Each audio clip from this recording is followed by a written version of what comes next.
My son is a chest shooter. Will this fix itself over time? Now, at a young age, this is quite a common problem for athletes.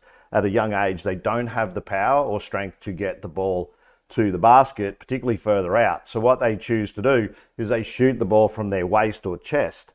And it's almost like a Superman shot for a lot of them. They jump towards the basket as if they're going to fly like Superman.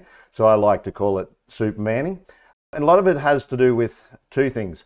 They don't have the strength yet to make that distance. That's obvious again. We say the power comes from our legs, but they also haven't developed a good shot technique probably to really understand how to get an efficient shot. So everything's connected. So we have what we call a kinetic chain, and the kinetic chain becomes really important in developing efficiency. Now, the other question was, will they get out of that habit?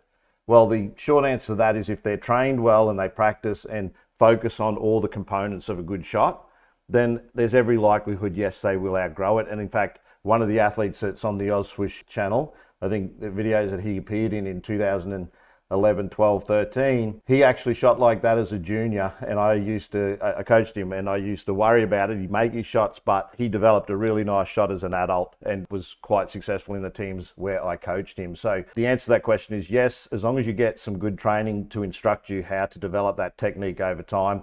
We're not natural born shooters, most of us, so he needs to strengthen and he needs to understand how the kinetic chain works, starting inside first as opposed to outside, because if he's shooting like that, it's probably because he's shooting at a distance. So let's make sure we're working on the right things first, which is having our athletes work inside first, particularly at a young age. So we'll go to the next one.